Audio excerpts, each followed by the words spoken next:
Hello, folks. I make a slight adjustment, and here we are live now. Okay, so the topic of the day, racism. Does it exist in America? So that's right, racism, does it exist in America? So in this example, we're going to use some original footage from CNN. Now, we've got people that are on the left camp, the right camp, leftist, right. So CNN, we cannot, that's CNN and discard it. No. That's Fox and discard it. No. Here's what's factual. We're going to show video footage from a broadcast. And let's focus on that and not discount anything because of where it came from. We're just dealing with what is. The question is, does racism exist in America? Now we're going to start, and don't forget, everything's going to be opinion-based. This is arbitrary and subjective, whether it's from my point of view or anything that's being shown to you. So we're going to start off with, obviously, we're going to take some real video footage. You're going to listen to it. And then we're going to make comments. Now we can make comments, posting in chat. Any opinions, post in chat. Questions, post in chat. Don't be afraid to do that. Okay, so let's go to the first video. And we'll start it now. I'm John Avlon, and this is Reality Check on the Extremist Beat. If you want to understand how extremist politics and conspiracy theories have become mainstreamed in America, you've got to look at the rise of hyper-partisan media and how the most divisive messages have been amplified via algorithms that profit off polarization. This didn't overnight, but its effect has twisted the American mind, taking us way off center, making audiences addicted to anger, anxiety, and resentment. And all this has a real-world impact. Get this, a 2019 Pew survey found that 73% of Americans believe that Republicans and Democrats cannot agree on basic facts. That's a potential death sentence for a democracy that depends on reasoning together. But it doesn't need to be this way. If we understand how we got here, then we might be able to find reforms and return to something resembling common sense and common ground. But let's take a step back, because we've always had partisan media in America, with Alexander Hamilton and Thomas Jefferson slashing each other in the pages of repeating broadsheets on the same street in Philadelphia in the 1790s. In recent history, we've had analogs to our predicament, like in the 1950s when we saw the rise of Senator Joe McCarthy of Wisconsin, a conservative, populist, anti-communist with a demagogue's disregard for facts. All that Senator McCarthy has been trying to do is expose the communists who infiltrated the Department of the Army, a very small percentage. While accusing Democrats of treason, McCarthy often tried to play the victim of, quote, the liberal elite media, equating the Washington Post with the communist Daily Worker. McCarthy's rise on the back of wild accusations caused some newspaper editors to question whether their traditional approach of simply reporting what a public official said was consistent with the larger responsibility of telling the truth. McCarthy finally met his match in Edward R. Murrow, the legendary CBS broadcast news pioneer who took on the senator from Wisconsin by fact-checking his public statements and closing his show in March of 1954 by saying this. We must confuse dissent with disloyalty. We must remember always that accusation is not proof and that conviction depends upon evidence and due process of law. Now, fast forward to 1987, when the Fairness Doctrine, designed in a pre-internet era to ensure equal time for opposing views in exchange for leasing public airwaves, well, that was overturned by the FCC. The Senate actually voted 31 to reinstate it across bipartisan lines, but it was vetoed by former President Reagan. President Reagan justified vetoing the Fairness Doctrine legislation by saying that any regulation of content by the federal government is antagonistic to First Amendment rights to free speech. And this is when partisan media as we know it began to proliferate. Well, get this. One study in the book, The Political Spectrum, found that that's when talk radio really took off, replacing what had been the most popular radio format before, music. Our country got more polarized as party opinion became big business, untethered from any obligation to be fair and balanced. This was the moment that Roger Ailes had been waiting for. A one-time talk show producer turned political consultant, Ailes pushed a political strategy called positive polarization in Richard Nixon's 1968 presidential campaign. And while Nixon repeated,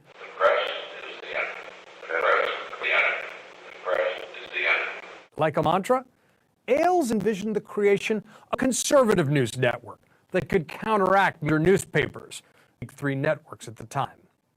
Ailes had the opportunity to operationalize his partisan dream with the launch of Fox News in 1996. Extending the popularity of right-wing talk radio into cable news, the idea was simple and sinister. Only explicit conservative bias could balance the implicit liberal bias of the mainstream media. But in a breathtaking bit of cynicism, this partisan project would be billed as fair and balanced. We'd like to restore objectivity where we find it lacking. The partisan media arms race was on. The impact was clear. Just over a decade later, a Pew survey on media credibility found that every news organization or program had seen its credibility marks decline. Even C-SPAN, which offers unedited coverage of public events, experienced a steep decline in believability. People literally weren't trusting what they saw with their own eyes. Instead of creating informed citizens, partisan media compounded tribalism through an echo chamber, a loose network of blogs, talk radio, and cable news that increasingly gave talking points to party leaders rather than vice versa. And then came social media. It prompted break down barriers, but the incentive structure set by algorithms rewarded lies with virality, promoting misinformation with more clicks than actual fact news. It elevated extremism and conspiracy theories into people's feeds, causing something like a collective nervous breakdown, undermining our ability to reason together while sharpening tribal divides. Confronting this blizzard of lies is one of the defining challenges of our times. And when we come back, we're going to be joined by CNN's Oliver Darcy, who covers the intersection of media, politics, and technology, and Kaylin Robertson, a former producer for Alex Jones, who co-founded Future Freedom to help young people radicalized by far-right media. We've only been at the protest for 5 minutes, and already we've been surrounded by people screaming the words Nazi, white supremacist. We should be able to freely walk down our streets in our own capital. Oliver and Kaylin, welcome. You said you were radicalized through YouTube, but then you became de-radicalized. Tell us about that process. Yeah, I remember I was a regular 20-year-old, educated, living in London, had a normal career and everything. I remember the Orlando shooting happened in 2016, never hearing anything like that before, in the Islamist attack, it's America's worst mass shooting. I typed in Orlando into YouTube, and the top-rated results were from Rebel Media, and it was Gavin McGuinness, and it was Milo Yiannopoulos, and they were doing a big stunt outside. I'd never seen these people before. And after watching that video for weeks and months afterwards, was recommended similar content by lots of different creators on my YouTube homepage, on my recommendations. There was nothing, from the opposite being recommended, and ended up having all of my newsfeed for about 6 months, completely giving me a very, very, very distinct worldview. The blood is on the hands of people and the left who have allowed these people to come into our country and cause chaos. When I was actually involved in it, I started actually working for the sites and the outlets that I believe I was watching. I started to realize for a year or so that they were selecting stories for me, selective editing a lot of that stuff, and actually it was a curated reality, and it was a fake reality. Kaylin got out, but I'm sure someone stepped into his shoes. And these are frankly weapons almost that are being given to anyone. And a lot of times, bad faith actors, when you have weapons up for grabs, they seize them and they are happy to use them regardless of the consequences. And I think that's what we see so much today in our politics. No question. Kaylin, you've said the formula for virality on the creator side of extremist media is really simple. Focus on conflict, feed the algorithm, reinforce the narrative, and don't worry if it's true. That's a pretty sinister formulation. It's basically working from whatever is going to do best with the algorithms, starting with a thumbnail or a concept that people are going to get riled up about or upset about, and then doing anything you can to try and construct that narrative by any means necessary, using any kind of effects, completely the reverse of how you'd think news would be made. Breaking news of the most horrible variety. New Zealand is from a terror attack. Authorities say gunfire erupted inside 2 mosques in the city of Christchurch. The suspect is believed to have posted an 87-page manifesto on social media before the attack. Is filled with anti-immigrant and anti-Muslim rhetoric. He talks about invasion. You've spoken about how the Christchurch terror attack was one of the things that de-radicalized you. When I got involved in this stuff in 2017, there hadn't really been an attack like that in the last decade, which had been done, using the same kind of rhetoric of the people that were around me, of the people like Lauren Southern or from media. So when that happened, that was the final moment. When I turned off my phone, I deleted a lot of social media for a while and distanced myself from all the people I worked with before.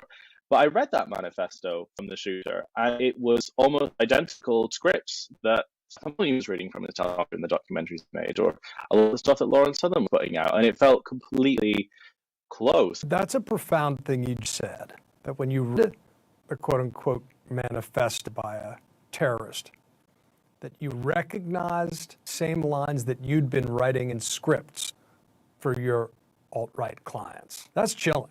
It was the same type of speak, it was the same type of stuff about Europeans being replaced or sort of white genocide. All of that kind of stuff felt very close. Those are the people that were around. I wonder what you saw that might reveal the influence, the direct communication between extreme media voices and conservative politicians from a similar tribe. Alex Jones would show me messages that he was sending to Trump and to Tucker and saying that he's really good friends with them and there's a really big closeness with him. But I don't know. You say Alex Jones said he was communicating directly with Donald Trump, President of the United States, and Tucker Carlson at Fox News? In 2018, that's when I was in his office, that's what he was showing me. But there seemed to be like an ongoing back and forth somehow behind the scenes with a lot of that stuff, which was interesting because I always thought it was very, very separate, right, when I was on the outside. By the way, all those people in the back are fake news. All right. Oliver and Kellen, you've both done a lot of work with Alex Jones, albeit on different sides of the equation, with Oliver getting ambushed by him in the halls of the U.S. Capitol, which led to him getting banned for Twitter. Now, that and more when we return. CNN's like government cheese. It literally just force-fed to everyone everywhere. Everyone's sick of it. Far-right conspiracy theorist Alex Jones is now banned on Facebook, YouTube, Apple, and Spotify for breaking the rules. But Twitter is defending its decision not to ban him, even though he broke the rules, they say. We have details live in the news. Oliver, your reporting, perhaps more than any other, led to the downfall or deplatforming of Alex Jones. But there's one iconic moment where he confronted you. I was in the halls of Congress. He was only allowed at this point on Twitter. He was saw me, and I guess he was very upset, probably because he had lost a big platform for advancing his nonsense, and so he started just screaming at me and calling me all sorts of names. You think you can gaslight people and call for censorship, and then a day later say you aren't? We've got all your statements. We've got everything. We've got you all over the place, lobbying to have media taken down, lobbying shut people down, telling people why they're not shut down. That's not true. Yes, and engaging in all that. It's all true. We have all the clips of you saying it. Listen, everybody knows who you are. And ironically, because of the harassment and because he had chosen to align with Twitter's product, Twitter the next day booted him from the only remaining social media platform that he had left. That was really the final straw. Ironically, him complaining to me in very, colorful terms. It was colorful, and I will say you kept your cool as well. I want to ask you about Tucker Carlson, who is the primetime lead at Fox News. You've that basically at this point, that he's functioning in fact as an extension of Alex Jones. Explain. Yeah, I think Alex Jones, he might not be on platforms anymore and his personal footprint has been reduced. The DNA of InfoWars has really become weaved into the DNA of conservative media, and I think you don't see it anywhere as much as in Tucker Carlson. There is very little, if any, daylight at this point between the kind of rhetoric that Tucker Carlson peddles on his show and the type of rhetoric that Alex Jones engages in. I mean, January 6th truth stuff, false flag stuff. It is overwhelming, the evidence that criminal elements of the federal government provided and staged January 6th. FBI operatives were organizing the attack on the Capitol. What's dangerous about this is he's really mainlined all of this stuff that you would have seen 10 years ago on Alex Jones's program, but he's backed by $1 billion company that purports to be a news organization, and they put his stuff out to millions of viewers every single night, and it's frankly very dangerous. We are living through the transformation of a formerly Democratic republic into something else. We're looking at growing authoritarianism. One's seen as more respectable, one's, in a skyscraper in New York and one is in a studio in Texas. That's kind of the only difference between them. Alex Jones has been banned, but there's a void that's a void of millions of radicalized people that are hungry for extreme content, who recognizes that, and he seems to be happy to fill it. I do want to get to solutions because that's, I think, the thing we have least of in these conversations. Money plays a motivating role, and cut off the money, you may reduce some of the problems. But what are some of the other solutions you see, particularly with regard to the dissemination of this hate and division via algorithms on social media? I think we have to have a conversation about algorithms and their use in regards to political content. I think algorithms are great. John, you're a big fan of cats, and you go on YouTube and you search for a cat video, and that serves you 20 more cat videos, and you really enjoy that. That seems like a good experience. Do I look like someone who searches for cats on the internet, Oliver? I don't know, John. But maybe it's not wise, John, to use algorithms for politics. Maybe there should be, some sort of a human moderator out there, and you search for a news story, and they select authoritative sources, and that way you don't have to fall perhaps down these rabbit holes where they become radicalized because they were seeking some information about a news event. Their solution is to ignore it's still broken. A lot of people think because Alex was kicked off Twitter and YouTube that it's all fine, and actually, the head of the snake is gone. It's not true at all. I still get recommended my own videos today. I still get recommended the videos that I made for media all the time, even though I don't engage with that kind of content. The problem is, right from the beginning, is that the algorithms are giving extreme content to people that aren't even looking for it. It's also about taking away monetization incentive through YouTube recommendations and through advertising, right? Because it encourages people to make more and more extreme content, and it encourages people to go further down a rabbit hole. Rarely do we have something resembling consensus with an achievable practical fix, but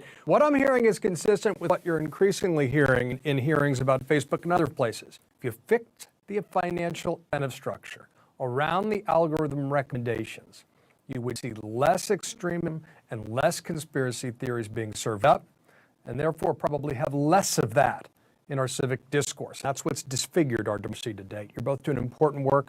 Thank you and be well. Thank you. Okay, folks. So that was quite informative. And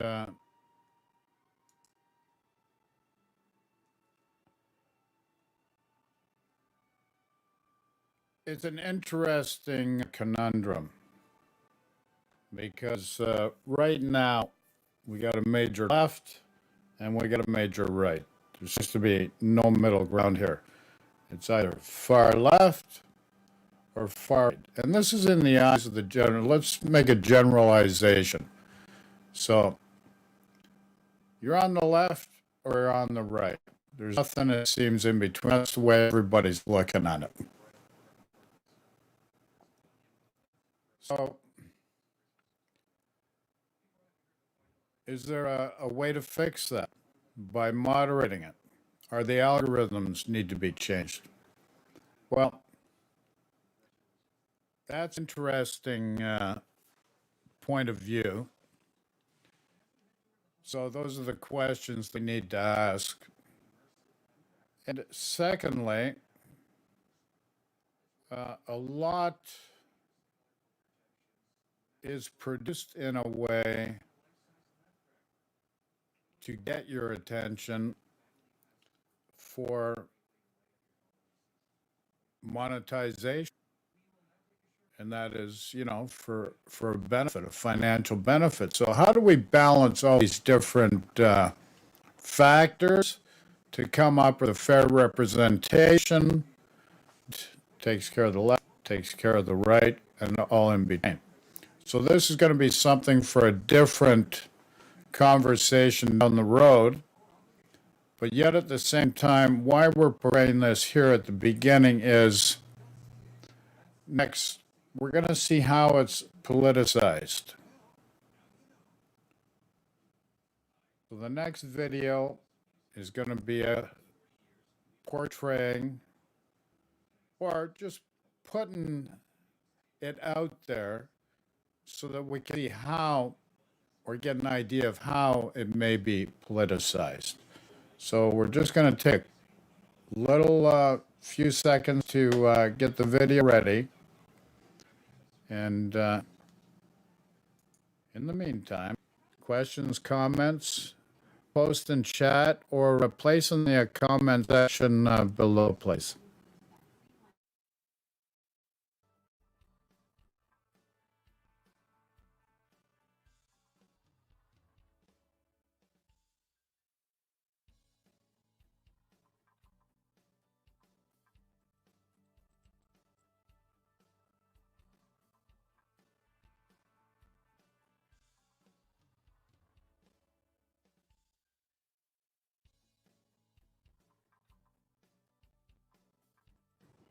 Okay, so we're going to move to the next video.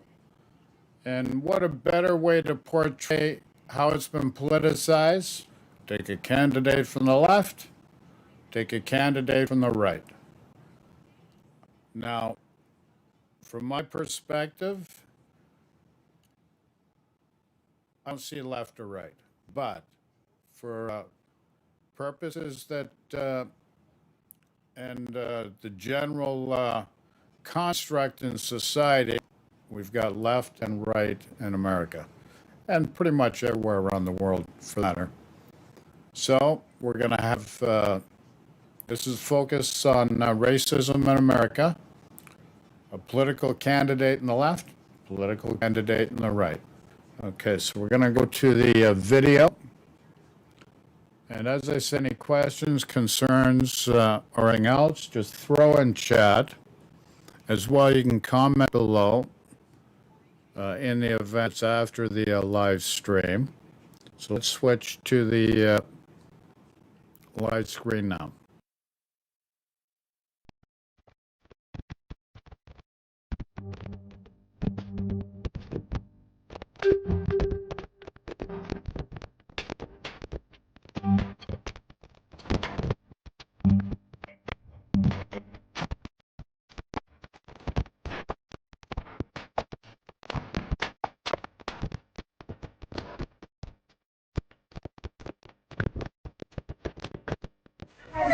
Mr. President. It was just a matter of years, Mr. President. You killed someone who was accused of killing you. You can follow the supporter are saying, are you going to any actions of vigilantes like Kyle Rittenhouse?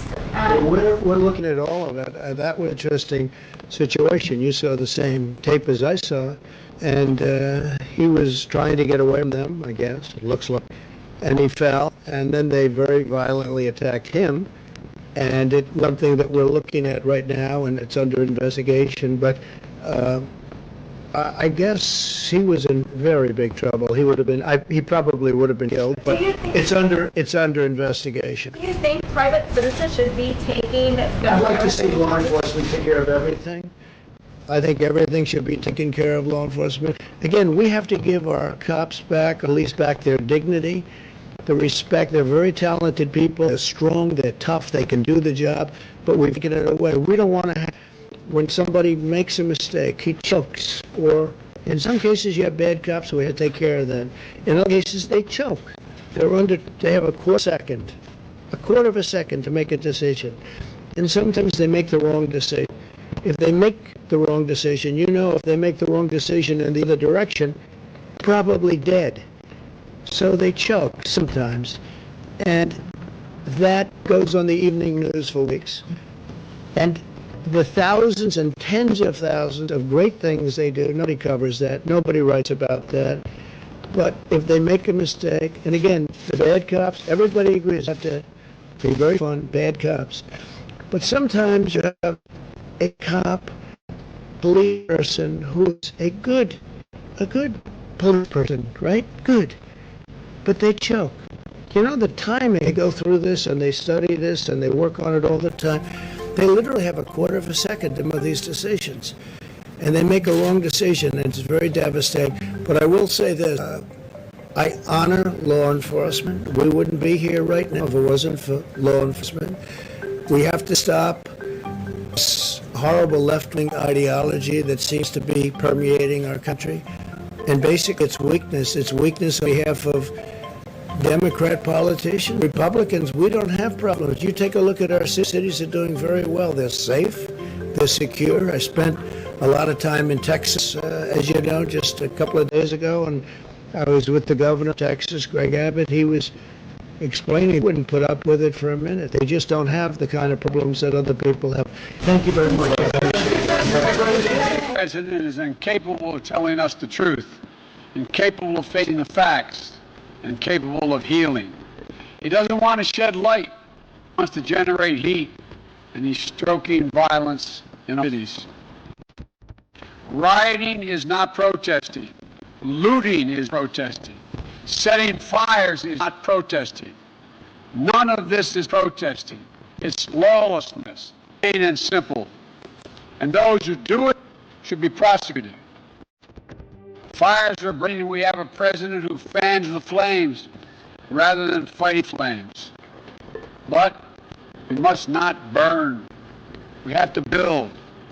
This president long ago forfeited any moral leadership in the country. He can't stop the violence because for years he's fomented it.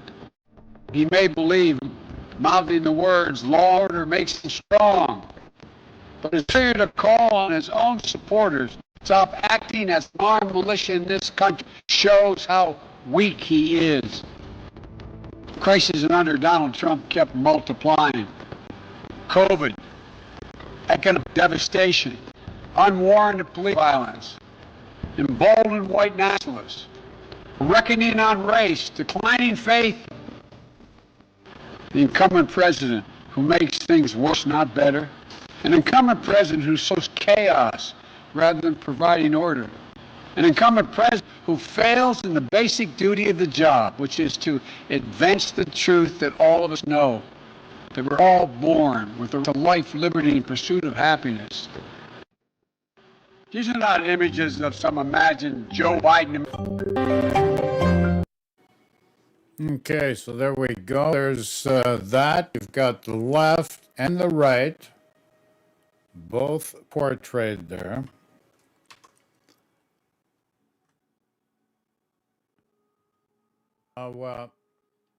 The feed Biden, it already had those spots. So original recording, whatever had a loose connection and just kept going in and out. Not much you can do.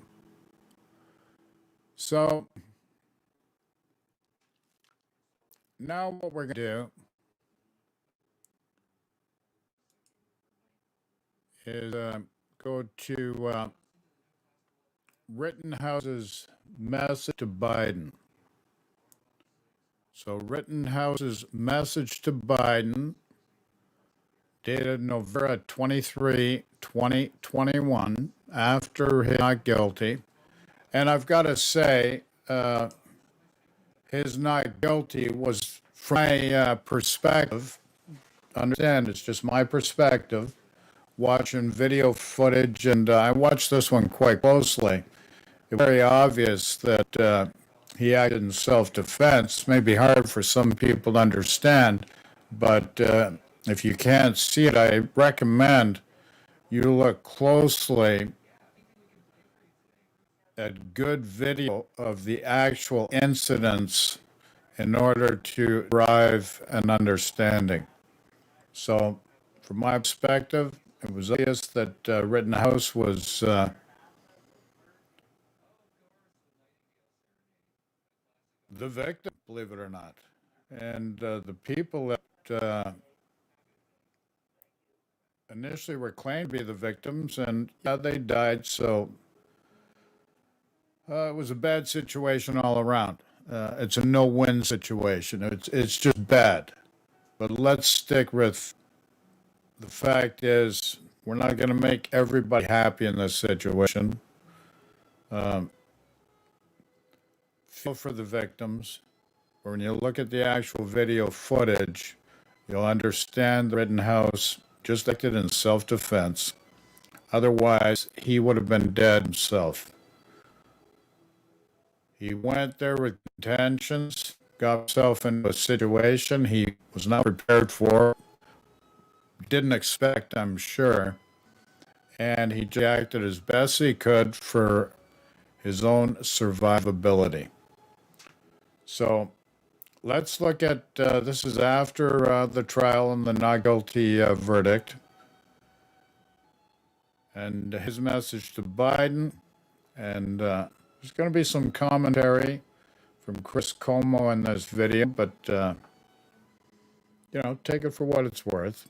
Let's look at the message from Rittenhouse for Biden. House is trying to get people to understand who he is and who is not.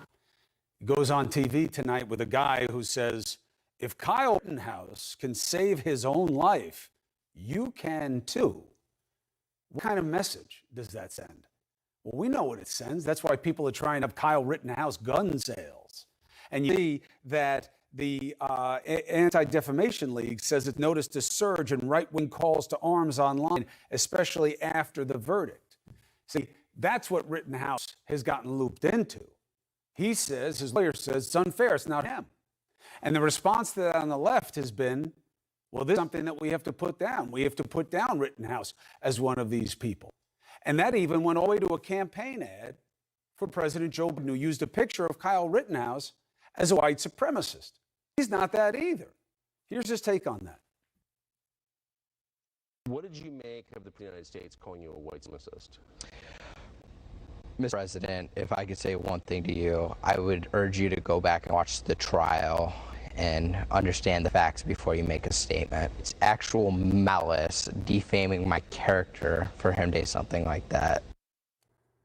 Now, look, I know what you're thinking. He's sitting across from a guy who gives shelter to ugly ideas of white, whatever you want to call it, on a regular basis.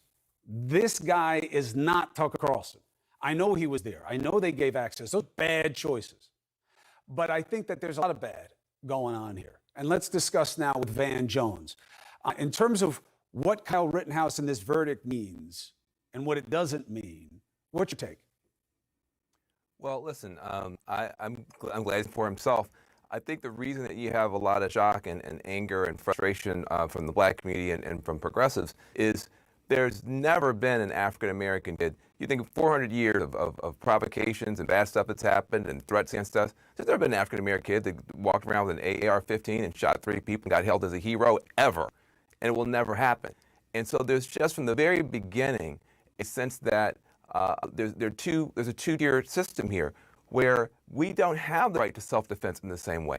I don't have a Second Amendment right in the same way. If Van Jones walked down the street with an AR-15, you know what you say about me? It sure was nice knowing Van Jones because I'm not going to have a chance to explain myself. And so you're just dealing with the pain of people. Listen, he got a fair trial.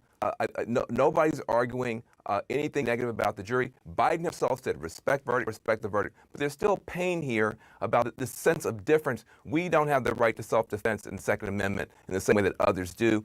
And you do have this vigilante edge that is grabbing onto this. And this vigilante edge seems to think that a certain group of people, always white men, can enforce the law themselves, go get guns themselves, and impose the law when they want to. And that is a negative. I mean, that's look, a negative. Certainly Carlson is playing at that. And he says, if Rittenhouse can save his own life, you can too. I mean, that can be less of the right takeaway from this case. By the way, that Wisconsin law sucks and is part of this move towards stand your ground that removes the retreat, and that you can only use deadly force and you've exhausted all other means. Now, in deference to the outcome in this case, and why I believe it was the right decision in terms of the correct decision under the law for the jury, this guy, Rittenhouse, did retreat. He ran away more than once, which gave him a veil of protection with his jury, obviously. As counsel, how did you feel about what your client said and the context of which it came out tonight? Well, I watched a little bit of it. I think it was his feelings, the way he felt treated by the system, maybe his two first lawyers, and those types of things. I think he acquitted himself well. I think he is well spoken for an 18-year-old. He knows what this is about. In terms of what this is about, are you comfortable with the prosecution against him being couched by his interviewer and by proxy, by Kyle, because he's sitting there across from the guy, that this was about politics, this was about the media wanting to get him, this was about a mob mentality? Do you really believe that his arrest and the prosecution was exclusively a function of politics? Nothing is exclusively a function of politics, but there was definitely, I think politics played a huge factor in the rush to judgment in this case and not doing a thorough investigation before first-degree murder charges were put on paper. I mean, he was arrested less than 6.5 hours after this happened on murder charges. They hadn't even found all the evidence. They'd done the interviews, and they never, once they got all the evidence, they never went back and looked at it. They just went forward. And I think it's pretty clear when the boss of that office was just a ghost throughout this trial and all these proceedings. You never saw him. He didn't want his hands anywhere near this because I think in the long run, they knew it was going to blow up. And you said the last time we spoke that Kyle could do it over again. He wouldn't even have been there that night. Correct. Why? Because look at what happened to him. He went there thinking he would do good by somebody, help him out. I don't think he thought that anything like this could ever happen. He now knows that something like this could. He almost lost his life, and if he loses his life, he almost lost his freedom. And I talked to Kyle today, and he's processing it all. But he reiterated today, I would never do that again. And I didn't mean to cut you off. No, go ahead. No, I'm here to hear you. And I get all these emails from people who want him another AR-15, and it's not something we're interested in.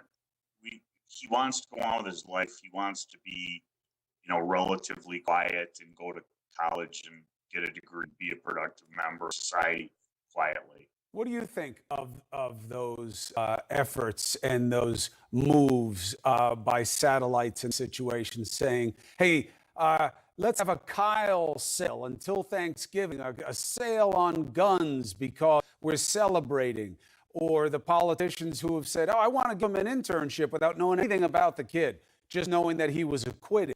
What kind of messages do you think that sends? Do you think that's something that Kyle endorses? I don't think it's something he endorses. I think it's a message that certain people are morons. They know that if they say the word Rittenhouse in a provocative manner, people are going to cover it and they're going to get publicity for it. And maybe amongst some of their constituents, some people refer to it as the base, it's going to advance their cause.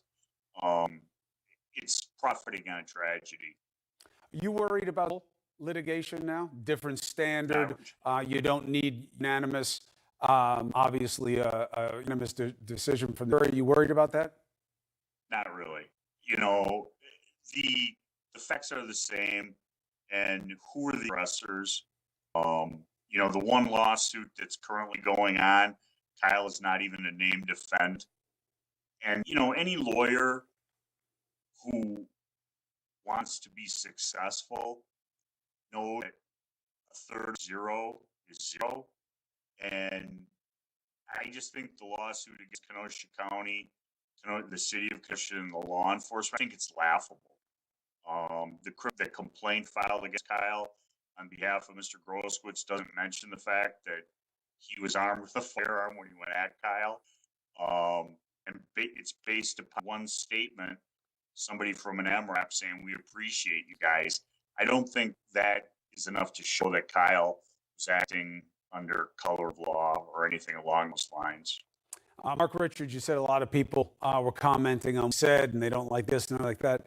Just to bounce it out, we had an avalanche of people saying that you were shocking in terms of your candor, your straightness, and being very even in terms of what you see and what you don't see in this situation. Why? So, on balance, this day and age, I think you came out of this pretty good so far. And I appreciate you doing this interview and being straight with us once again. It's an important night.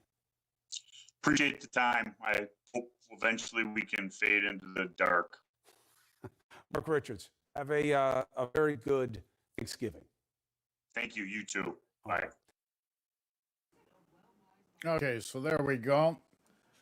That was Kyle Rittenhouse. Message to Joe Biden. And also Mark Richards, the attorney that represented Kyle Rittenhouse, the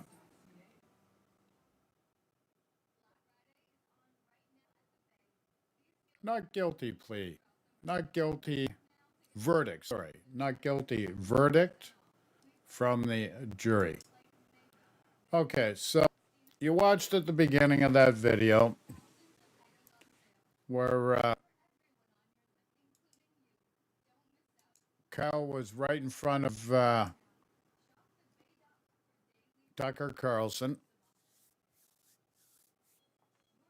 and Biden defamed him.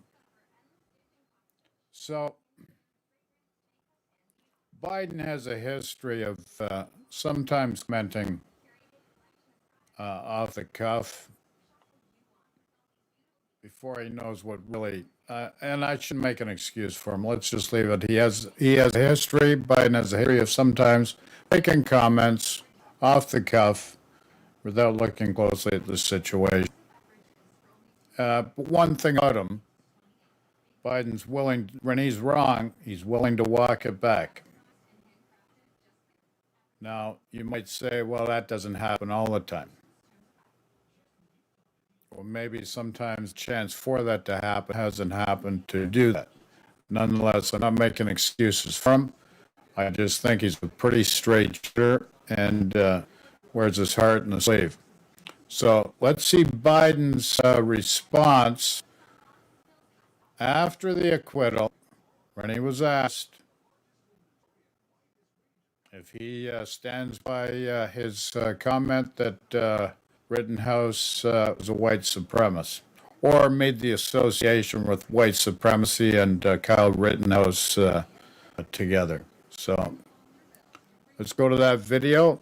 Any questions, comments? Post in chat. Also, if you're watching after the fact, post in the comments below, please.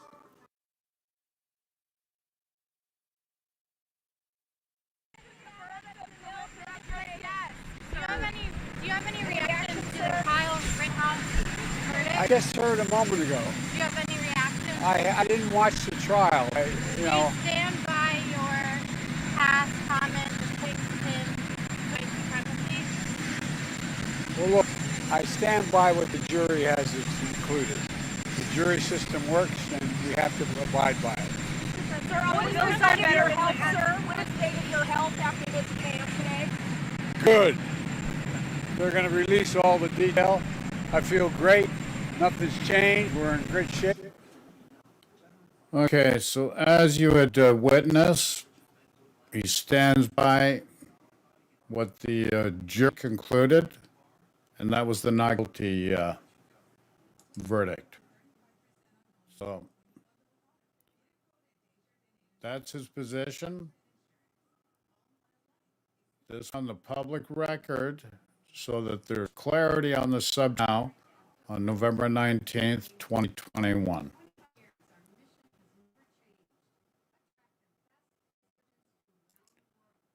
So, does racism exist in America?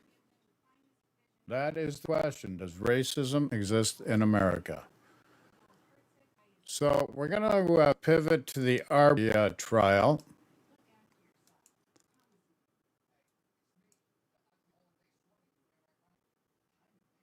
And just getting it ready here for you now.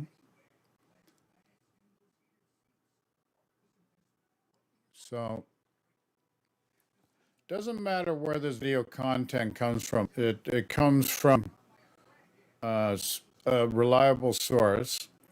Whether you agree it's a reliable source or not, they may have their own opinionated slant on topics, etc., etc. It looks like every network has that with any of their commentators or anchors, no doubt about it. But you're going to see actual video footage of a proceeding where a person makes a position or asks a question or makes a comment or whatever the case may be. So let's not try to give irrelevance to what we're showing here because of where it's coming from, because you're looking at actual factual footage. And let's focus on that, and let's focus on the question, does racism exist in America? So let's switch to the video, questions, comments, chat, comment below, and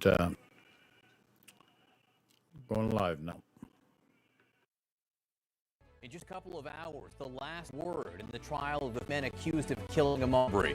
The prosecutor will deliver a rebuttal to the closing arguments, and we will bring it to you live. It's the final chance to address what was a dramatic and controversial presentation from defenders that some say evoked racist images of the antebellum South. This is what happened in closings. First, the lead prosecutor argued the defendants initiated the encounter with Ahmaud Arbery and were not, as they claim, act self-defense.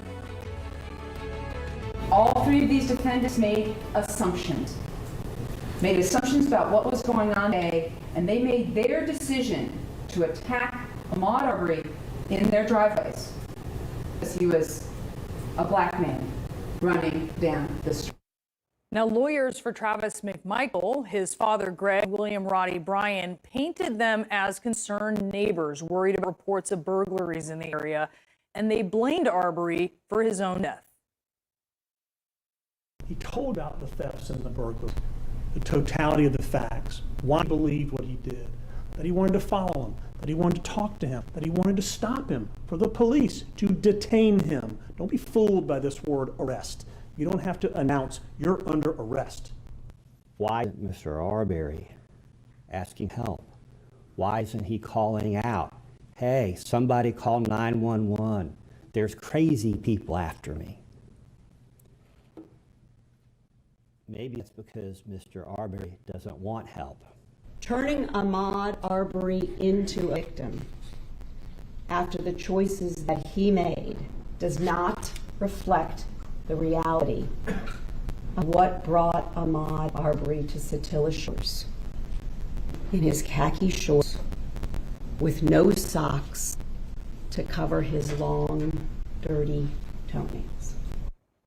Joining me now, CNN legal analyst and criminal defense attorney Joey Jackson and CNN senior legal analyst and former federal prosecutor Ellie.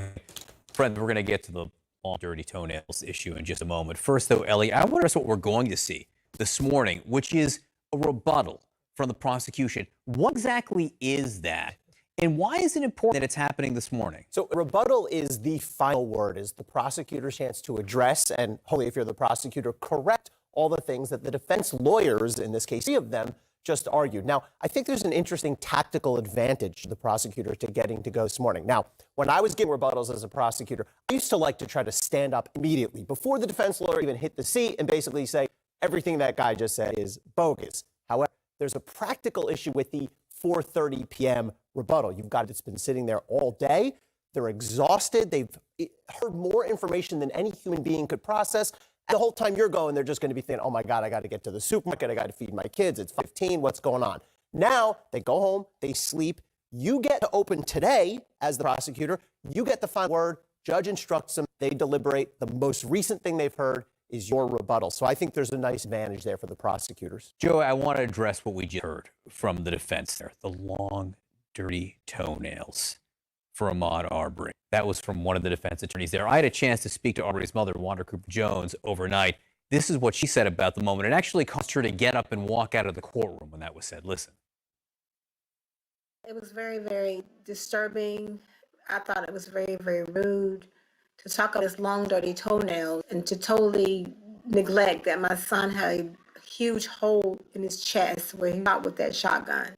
I sat there for the last 2 weeks and let them dehumanize my son, who wasn't doing any wrong the day that he chose to go for that afternoon job.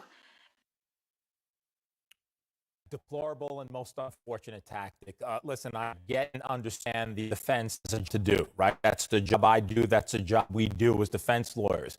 The reality is you have to thread that needle and thread that line. It was just outwardly and blatantly, in my view, racist.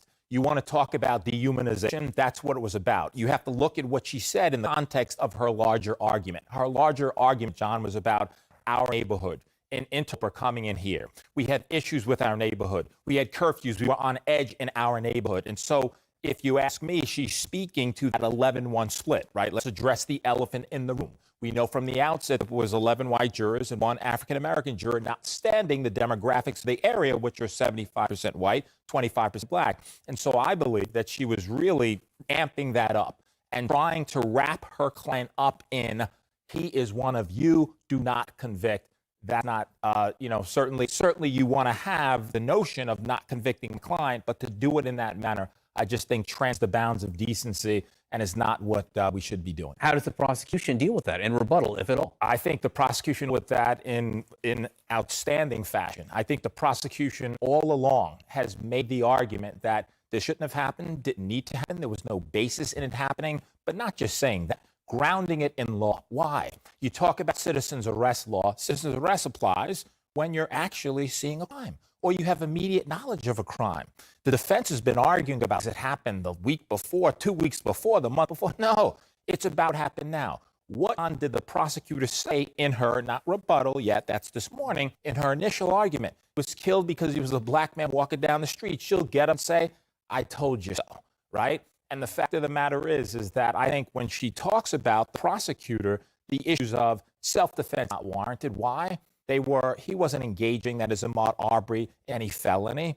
He didn't provoke, they provoked. They were the initial aggressor. This is part and parcel, the prosecution will argue, of an issue that didn't need to happen. It happened predicated upon case. And you know what? Their defense lawyer told so. She'll slam them today. Do you think the prosecution needs to address that really controversial, somewhat deplorable comment? And what else, Ellie, do you think prosecution needs to do this morning? I agree with Joe. I think if the prosecution does its job well today, they can turn that right back around on the defense, right? They can argue, you heard a lot of things from both defense lawyers that was either, I think, explicitly almost racist with the long toenails, but also a lot of coded stuff with the neighborhood. And there was a lot of talk from the defense lawyers about panic, the worry, the concern of the people in this neighborhood, that their way of life was being threatened.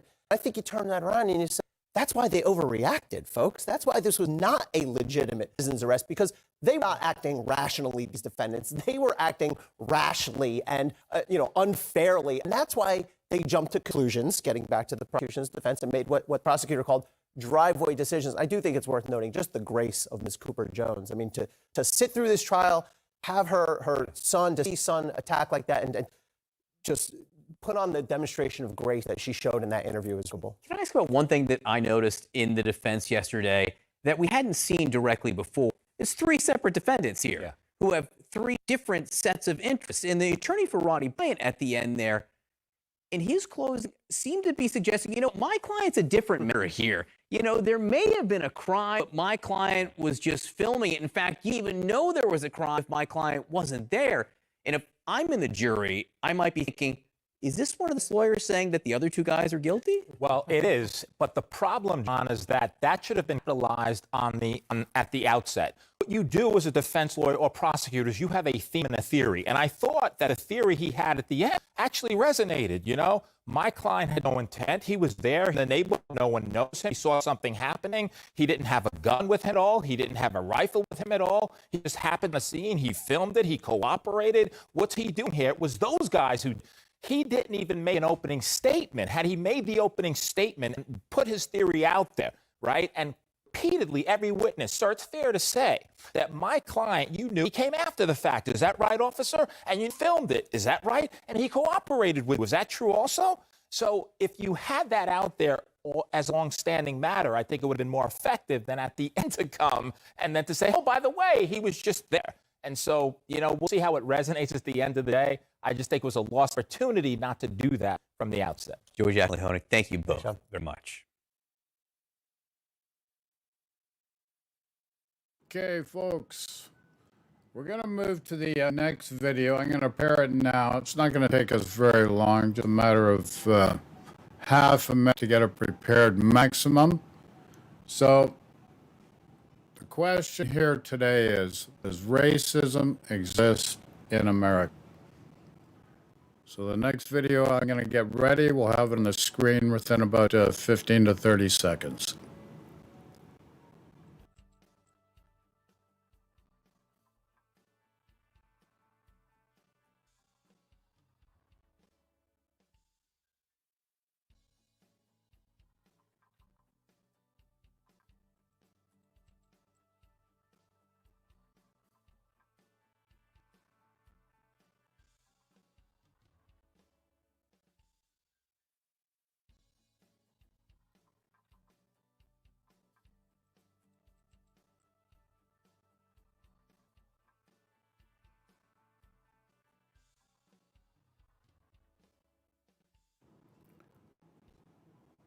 Okay, so what we're looking at here now, folks, is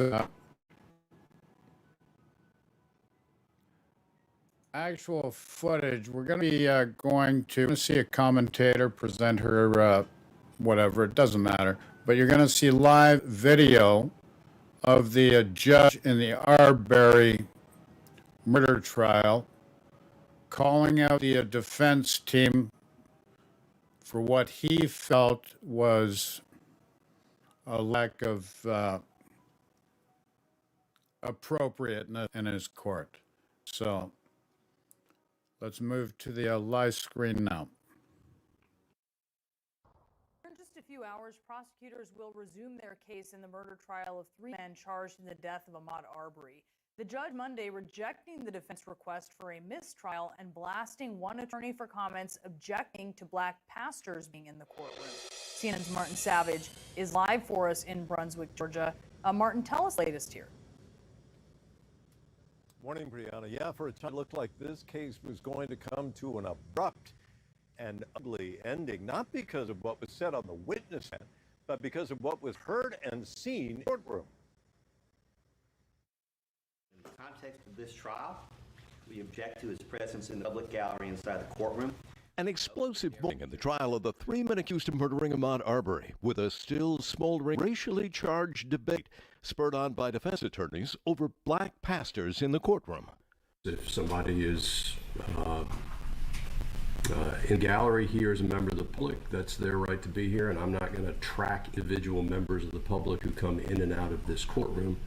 Defense attorney Kevin Goff objecting to Reverend Jesse Jackson's presence in the gallery. Pastors does the Arbery family have? We had Reverend Al Sharpton here earlier last week. Which pastor next? Is Raphael Warnock going to be the next person appearing this afternoon? We don't know. Your Honor, I would submit, with all respect to the Reverend Jesse Jackson, that this is no different than bringing in police officers or uniformed prison guards in a small town where a young black man has been accused of assaulting a law enforcement officer or corrections officer. This a recurring issue for William Roddy Bryan's defense attorney in a trial where race has been front and center. Jackson arrived at court Monday morning. Goff said this on Thursday. We don't want any more black pastors coming in here, or other Jesse Jackson, whoever was in here earlier this week, sitting with the victim's family, trying to influence a jury in this case. If a bunch of folks come in here dressed like Colonel Sanders with white masks, seeing the back, I mean, that would be good. He was actually referencing the Reverend Al Sharpton, who was in the courtroom on Wednesday to support Arbery's family. Goff apologized to them Friday, but brought up the issue again Monday. Judge Timothy Walmsley rebuked the defense attorney.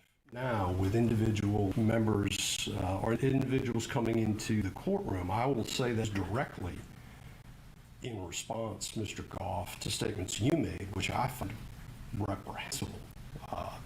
The Colonel Sanders statement you made last week, I would suggest maybe something that has influenced what is going on here.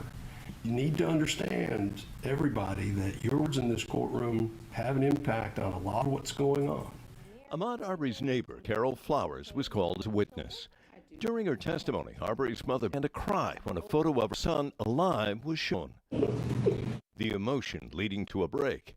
After that break, Goff asked the judge to again take account of every person in the gallery, saying he was fearful certain individuals could sway the jury by being present, adding, Your Honor, the case law out there in mob cases and other cases demonstrates all the ways that present in the gallery can influence jurors in a case.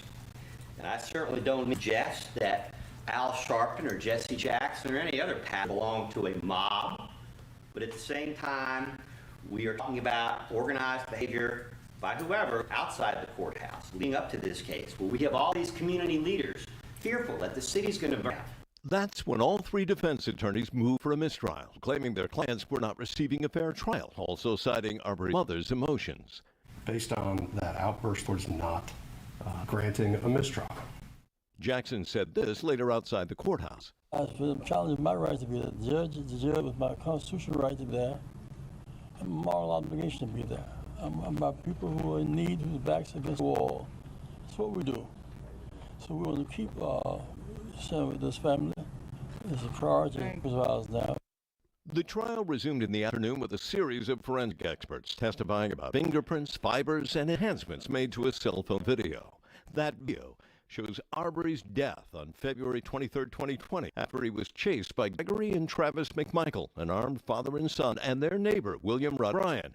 The three pursued the 25-year-old in pickup trucks before cornering him and Travis Michael shooting him. The prosecution presented the weapon used in shooting and even showed images of holes in Arbery's shirt. Could you show the jury how close that gun would be to the T-shirt? A firearms expert for the Georgia Bureau of Investigations testified that Arbery was shot at close range.